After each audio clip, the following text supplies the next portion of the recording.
మీకు ఈ ముచ్చట తెలిసిందా? మీ వరకు వచ్చిందా? 2026లా తెలంగాణకు కొత్త ముఖ్యమంత్రి రాబోతుండు.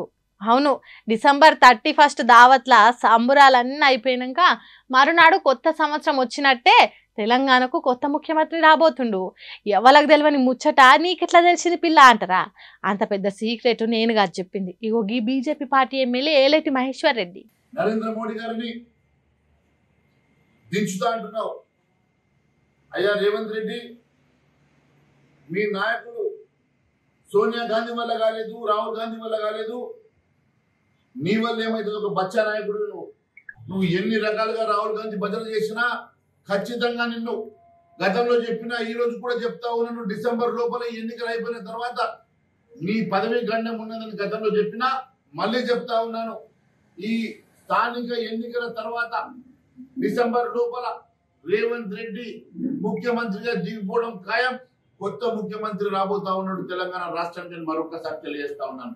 హాగో గట్ల జరిగి తీరుతుందట. వచ్చే జనవరి నుంచి రేవంత్ రెడ్డిని మాజీ ముఖ్యమంత్రి అనే పిలుచుకోవాలట. జ్యోతిష్యుని తీరుగా గిది ముచ్చట ఇంతకు ముందు చెప్పిండట, ఇప్పుడు కూడా చెప్తున్నాడట. నేను మాట అన్నానంటే ఖచ్చితంగా జరిగి తీరుతుంది అన్నట్టు చెప్తుండు. మరి జనవరి తర్వాత కూడా గిట్లనే అంటాడా అనడా అనేది తర్వాత తెలుస్తుంది, కానీ ముఖ్యమంత్రి మారుడు మాత్రం ఖాయమట. బీసీ రిజర్వేషన్ల మీద నరేంద్ర మోదీని గద్దె దించుతామన్నట్టు గర్జించిండు కదా రేవంత్ రెడ్డి ఢిల్లీలా. ఆగో దానికి కోపం వచ్చినట్టున్నది బీజేపీ ఎమ్మెల్యేకు. అందుకే మా మోడీని దించుడు కాదు, నువ్వే దిగిపోతావని చెప్తుండు. మరి చూడాలి కొత్త సంవత్సరం ముగ్గులు వేసుకునే టయానికి తెలంగాణలో ఎవరు ముఖ్యమంత్రిగా ఉంటారో అనేది.